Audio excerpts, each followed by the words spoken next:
স্বাগত আরেকবার সিলেট স্টুডিও থেকে চ্যানেল এস সিলেটের খবরে। গোলাপগঞ্জ উপজেলা এডুকেশন ট্রাস্টের উদ্যোগে দুটি শিক্ষা প্রতিষ্ঠানে ৬ লক্ষ টাকার অনুদানের চেক প্রদান করা হয়েছে। প্রতিষ্ঠান দুটি হচ্ছে উপজেলার লক্ষ্মণাবন্দ ইউনিয়নের কৈলাস শাহ নূর আলিয়া মাদ্রাসা ও ঢাকা দক্ষিণ ইউনিয়নের হাজী আব্দুল শহীদ মহিলা আলিম মাদ্রাসা। এ উপলক্ষে বৃহস্পতিবার কৈলাস শাহ নূর আলিয়া মাদ্রাসা মাঠে এক অনুষ্ঠানের আয়োজন করা হয়। মাদ্রাসা পরিচালনা কমিটির সভাপতি আব্দুল মুকিদ ললাইয়ের সভাপতিত্বে অনুষ্ঠানে প্রধান অতিথির বক্তব্য রাখেন গোলাপগঞ্জ এডুকেশন ট্রাস্ট ইউকের সভাপতি ফজলুল হক ফজলু।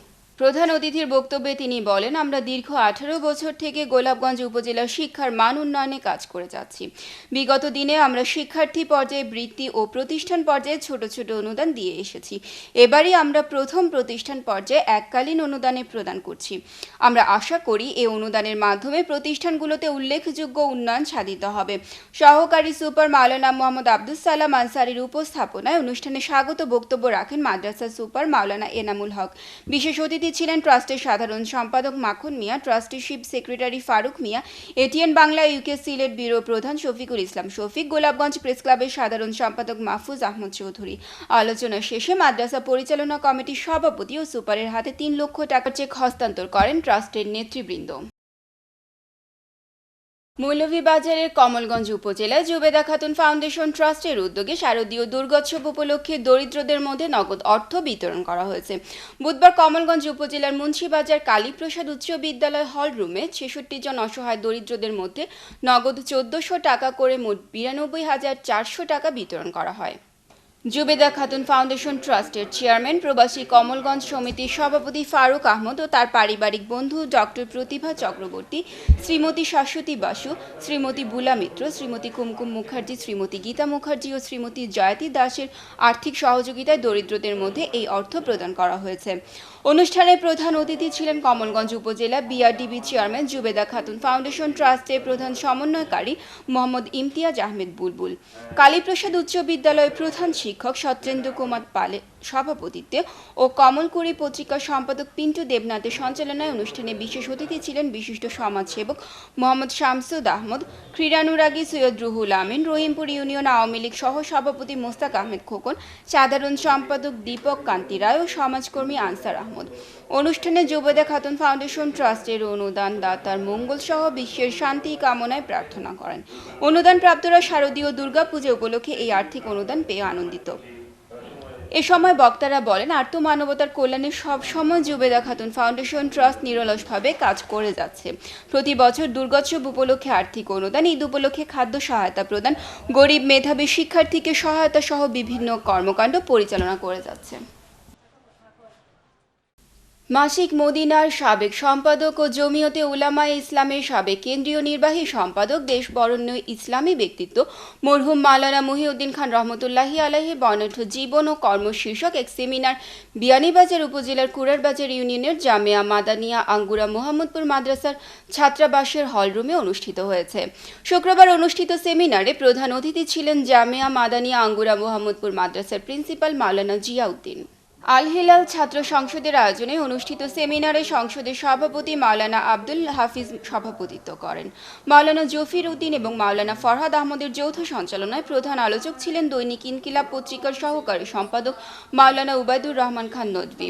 বিশেষ অতিথি ছিলেন মরহুম মাওলানা মহিউদ্দিন খানের পুত্র মাসিক মদিনা সম্পাদক ডক্টর আহমদ বদরুদ্দিন, ছাত্র জমিয়ত বাংলাদেশের কেন্দ্রীয় সভাপতি মুফতি নাসির উদ্দিন খান, ইসলামী ফাউন্ডেশন সিলেট বিভাগীয় উপপরিচালক মাওলানা শাহ নজরুল ইসলাম, বিয়ানীবাজার উপজেলা ভাইস চেয়ারম্যান মাওলানা শিব্বির আহমদ, কুরারবাজার ইউপি চেয়ারম্যান আবু তাহের, মাওলানা ফয়জুল হাসান খাদিমানি ও মাওলানা সাজিদুর রহমান।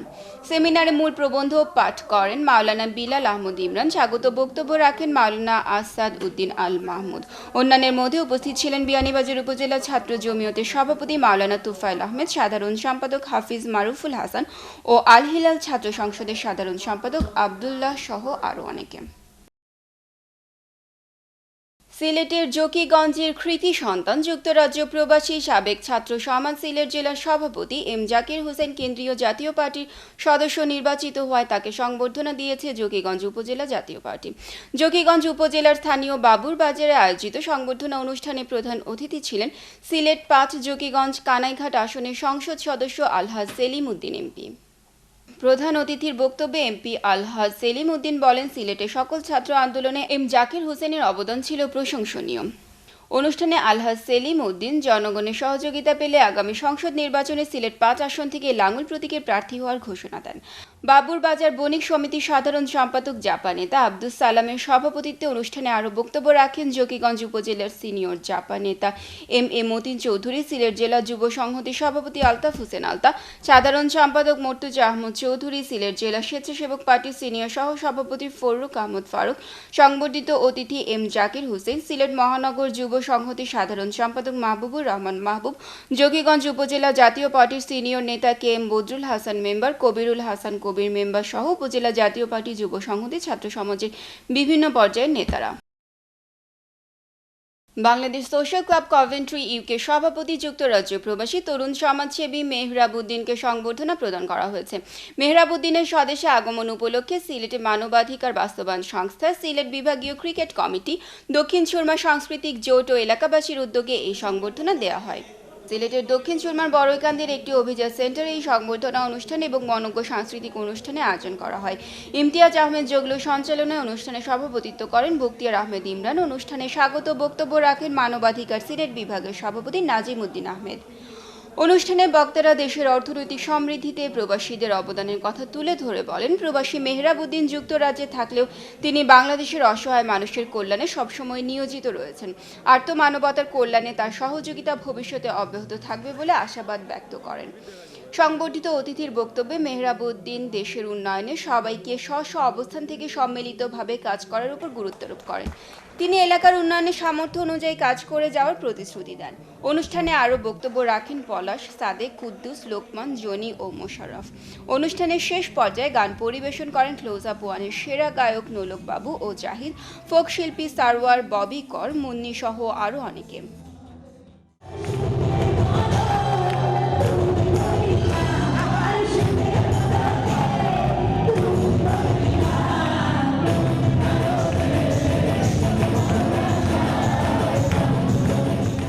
পুজোর খুশির রং লাগলো শিউলি ফুলের ডালে। নাচে গানে বিভোর সবে দেবী দুর্গার আগমনে। আর এই আগমনকে সামনে রেখে দেশের লক্ষ লক্ষ পূজা মণ্ডপে পূজার আয়োজকরা দেবীর জন্য সাজিয়েছেন নানান বরণডালা। পিছিয়ে নেই মৌলভীবাজার জেলাও। মৌলভীবাজারের বৃহৎ পূজা মণ্ডপ কুলাউড়া উপজেলার কাদিপুরের শিববাড়ি, রাজনগর উপজেলার পাঁচগাঁওয়ের লালদিবি, মৌলভীবাজার সদর উপজেলার ত্রিনয়নী ও শ্রীমঙ্গল রঘুনাথপুরের কুমারী পূজার মণ্ডপ সহ জেলার প্রায় 9 শতাধিক মণ্ডপে শেষ হয়েছে আয়োজন। সম্পন্ন হয়েছে ষষ্ঠী বিহিত পূজা। অন্যদিকে সপ্তমী পূজাকে সামনে রেখে শ্রীমঙ্গল যুব পূজা মণ্ডপ শুক্রবার রাতে ষষ্ঠী পূজা শেষে প্রদীপ প্রজ্বলন ও ঢাকের তালে তালে দেবীকে আহ্বান করে। এ সময় তাদের এই আহ্বানে সামিল হন শ্রীমঙ্গল উপজেলা পরিষদ chairman Randhir Kumar Deb, UP chairman Bhanulal রায় ও সাংবাদিক বিকুল চক্রবর্তী সহ জেলা উপজেলা পূজা উদযাপন পরিষদের নেতারা। আনন্দময়ীর আগমনে আমরা সবাই আনন্দিত। জগৎ যেন আনন্দময়ীর আগমনে আনন্দিত হয় এই আশা রাখি। মৌলভীবাজার জেলায় 9 শতাধিক পূজার মধ্যে আজকে শ্রীমঙ্গল উপজেলার সবুজ বাগস্থ যুব দুর্গা পূজা উদযাপন পরিষদ অত্যন্ত সুন্দরভাবে এবং সাড়ম্বরে এই পূজাটি আয়োজন করে যাচ্ছে। হবিগঞ্জ শহরে চুরি ডাকাতি বৃদ্ধির প্রতিবাদে সম্মিলিত যুব সমাজের উদ্যোগে মানববন্ধন, বিক্ষোভ মিছিল ও স্মারকলিপি পেশ করা হয়েছে। বৃহস্পতিবার দুপুরে জেলা প্রশাসকের কার্যালয়ের সামনে মানববন্ধন অনুষ্ঠিত হয়। এতে বক্তব্য রাখেন জেলা যুবলীগের সভাপতি আতাউর রহমান সেলিম, জেলা বাসদের সাধারণ সম্পাদক আবু হেনা মুস্তফা কামাল, হবিগঞ্জ প্রেস ক্লাবের সভাপতি ফজলুর রহমান, ছাত্রলীগ নেতা মুস্তফা কামাল আজাদ রাসেল। সভায় বক্তারা অবিলম্বে সদর থানার ওসি ইয়াসিনুল হকের অপসারণ দাবি করে বলেন, অন্যথায় বৃহত্তর আন্দোলনের ডাক দেওয়া হবে। সিলেটের খবর আজ এ পর্যন্তই। সিলেট বিভাগের প্রত্যন্ত অঞ্চলে খবর জানতে চোখ রাখুন চ্যানেল এস এর পর্দায়। এতক্ষণ আমাদের সাথে থাকার জন্য ধন্যবাদ। আল্লাহ হাফেজ।